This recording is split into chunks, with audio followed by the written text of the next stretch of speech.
ഞാൻ എടുക്കുന്ന ഫോട്ടോസ്, എൻ്റെ വീട്ടിൽ അനിയൻ എടുക്കുന്ന ഫോട്ടോസ്, എൻ്റെ വീട്ടിലെ എല്ലാവരും എടുക്കുന്ന ഫോട്ടോസ്, എൻ്റെ അടുത്ത വീട്ടിലെ ചേച്ചി എടുക്കുന്ന ഫോട്ടോസ്, എൻ്റെ അങ്കിൾ എടുക്കുന്ന ഫോട്ടോസ്, എൻ്റെ വീട്ടിലെ പട്ടി എടുക്കുന്ന ഫോട്ടോസ് എല്ലാം സെയിമാണ്.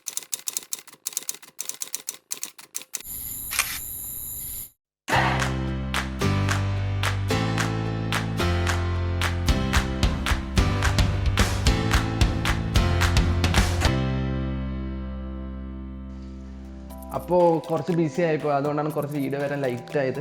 മുടിയൊന്നും വെട്ടിയിട്ട് നിങ്ങൾ കണ്ടില്ല, ടൈമില്ല, ഭയങ്കര ബിസി ആയിപ്പോയി. നിങ്ങളിപ്പോൾ ശ്രദ്ധിക്കേണ്ട എന്ത് കൊണ്ടാണ് ഇപ്പോൾ മൊത്തത്തിലൊരു ചേഞ്ച് ഓവർ. ഐ മീൻ ഇവനൊന്നും വരയ്ക്കുന്നില്ലേ, എന്ത് ആർട്ടൊന്നും ബിഗിൻ ചെയ്യാത്തതെന്ന്. അപ്പോൾ നിങ്ങൾക്ക് അറിയുമെന്ന് എനിക്കറിയത്തില്ല. ഇന്ന് പുതിയ സംഭവമാണ്, നമ്മൾ സ്വിച്ച് ചെയ്തു ഫ്രം ആർട്ട് ടു ഫോട്ടോഗ്രാഫി. അപ്പോൾ ഒന്ന് ഫോട്ടോഗ്രാഫി ടിപ്സ് കാര്യങ്ങളൊക്കെയാണ് ഞാൻ പറയാൻ പോകുന്നത്. ഈ ഫോട്ടോഗ്രാഫി പറഞ്ഞാൽ തന്നെ പണ്ടപ്പാണ്. അപ്പോൾ കുറേ നമുക്കറിയുന്ന കുറേ ഇൻഫ്ലുവൻസേഴ്സ് ഉണ്ട്. നമുക്കിപ്പോൾ പീറ്റർ മെക്കിനെ, കേസി നെസ്റ്റാറ്റ്, പിന്നെ എനിക്ക് ഈ ഇടയ്ക്ക് റീസെൻ്റായി കിട്ടിയതാണ് സച്ച് രമൽ എന്ന് പറഞ്ഞിട്ട്, നമുക്കൊരു പുള്ളി അട്ടിപ്പൊളിയാണ്. അങ്ങനെ കുറച്ച് നമ്മുടെ ഇൻഫ്ലുവൻസേഴ്സൊക്കെ പറഞ്ഞു തന്നിട്ടുള്ള ഒരു ഇതിലാണ് നമ്മളിപ്പോൾ നൈസായിട്ട് ഇത് പഠിച്ചതും ഒന്ന് കാണിച്ചു തരാൻ പോകുന്നതും. പിന്നെ എൻ്റെ ഇൻസ്റ്റാഗ്രാം താഴെ കൊടുത്തിട്ടുണ്ട്, വിക്കി SY എന്നാണ്. നിങ്ങൾക്ക് ചെന്നാൽ തന്നെ ഫോട്ടോഗ്രാഫിൻ്റെ ഞാൻ സിമ്പിളായിട്ട് ഞാൻ പറഞ്ഞത്, ഒന്ന് മെസ്സേജ് ചെയ്താൽ മതി. ബൈ ദ വേ ഞാൻ ഫോട്ടോഗ്രാഫർ ആണെന്നല്ല, എനിക്കറിയുന്ന രീതിയിൽ ഞാൻ ഫോട്ടോഗ്രാഫി ഞാൻ പറഞ്ഞു തരുന്നതായിരിക്കും. അപ്പോൾ ഫസ്റ്റ് എന്ന് പറയുന്നത്, we have to believe that we are a photographer. നമുക്ക് നമ്മളെ തന്നെ സ്വന്തമായിട്ട് വിശ്വാസം വേണം. എന്നെ കൊണ്ട് പറ്റും, എന്നെ കൊണ്ട് എടുക്കാൻ പറ്റും, അല്ലാതെ ഞാനിങ്ങനെ ചുമ്മാ അങ്ങനെ വന്നിട്ട് ഫോട്ടോ എടുക്കാൻ പോയിരുന്ന ഒരാളല്ല. അപ്പോൾ നമ്മൾക്ക് നമ്മളെ തന്നെ സെൽഫ് കോൺഫിഡൻസ് ഉണ്ടെങ്കിൽ തന്നെ നമുക്ക് പറ്റത്തുള്ളൂ. We have to believe our self. Eye level നമ്മളിപ്പോൾ ഒരു പ്ലേസിൽ പോയി എവിടെ ചെന്നാലും എല്ലാവരും ഫോട്ടോ എടുക്കുന്നത് അല്ലെങ്കിൽ ഇങ്ങനെ.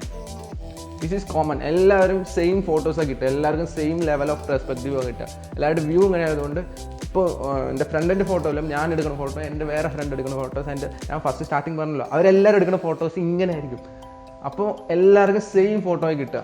അപ്പോൾ നമ്മൾ എപ്പോഴും യുണീക്കായിരിക്കണം. എന്ന് വെച്ചാൽ നമ്മളിപ്പോൾ ഈ ഫോട്ടോസൊക്കെ എടുത്തു വേറൊരാൾക്ക് ഫോട്ടോ കാണിക്കാൻ, ഞാൻ ഇന്ന സ്ഥലത്ത് പോയിട്ട് ഇന്ന ഫോട്ടോ എടുക്കുന്നു പറഞ്ഞിട്ട് വേറെ ആൾക്ക് കാണിക്കുമ്പോൾ അവർ ഈ ഫോട്ടോ ഞാൻ കണ്ടായിരുന്നല്ലോ അവൻ്റെ ഫോണിൽ.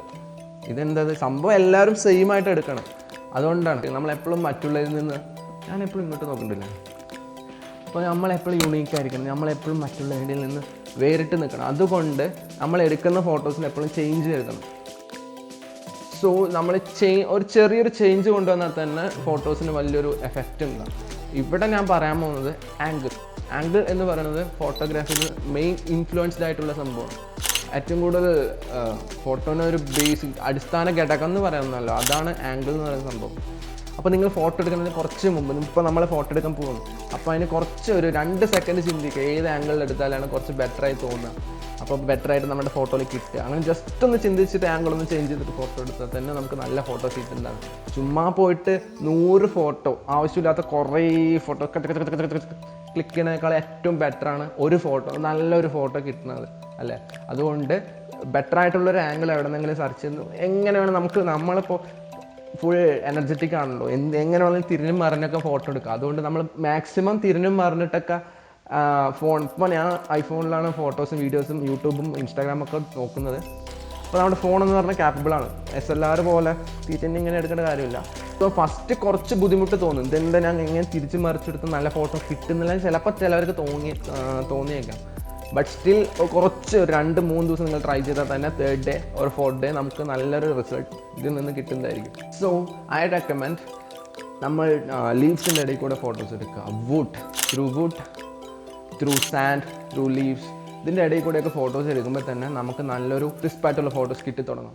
എന്ന് വെച്ചാൽ ഇതെല്ലാം ഇതിന് ഇൻഫ്ലുവൻസ്ഡ് ആണ്. എന്ന് വെച്ചാൽ ആംഗിൾ മാറുമ്പോൾ ഈ ലീവ്സിൻ്റെ ഇടയിൽ കൂടെ വരുന്ന ഫോട്ടോസിന് നമ്മുടെ സബ്ജക്റ്റിന് ക്ലിയർ ആയിട്ട് ഫോക്കസ് വ്യൂ ആയിട്ട് അങ്ങനെ പോയിക്കൊണ്ടിരിക്കും. അതുകൊണ്ട് ക്ലിയർ ആയിട്ടുള്ള ക്രിസ്പ് ഫോട്ടോ നമുക്ക് കിട്ടാൻ പറ്റും. ഡിഫറെൻ്റ് ആയിട്ടുള്ള സംഭവങ്ങൾ ട്രൈ ചെയ്യുക. ഫോട്ടോഗ്രാഫി എന്ന് പറയുന്നത് ഒരു എൻലെസ് ഓഷ്യൻ പോലെയാണ്. കുറേ നമ്മൾ പഠിക്കുന്നതോറും പിന്നെയും പഠിച്ചുകൊണ്ടേയിരിക്കും, അങ്ങനത്തെ സംഭവമാണ്. അപ്പോൾ നിങ്ങൾ വിചാരിക്കരുത് നമ്മൾ ജസ്റ്റ് ഒരു ഫോട്ടോഗ്രാഫറാണ്, നമ്മളെ കൊണ്ട് ഇതൊന്നും പറ്റില്ല. അപ്പോൾ അതാണ് കാര്യം. നിങ്ങൾക്ക് എന്തെങ്കിലും ഡൗട്ട്, ഈ ഫോട്ടോഗ്രാഫിനെ കുറിച്ച് എന്തെങ്കിലും ഡൗട്ട് എന്തുണ്ടെങ്കിലും ഞാൻ ജസ്റ്റ് കുറേ പറയണ്ടില്ലേ,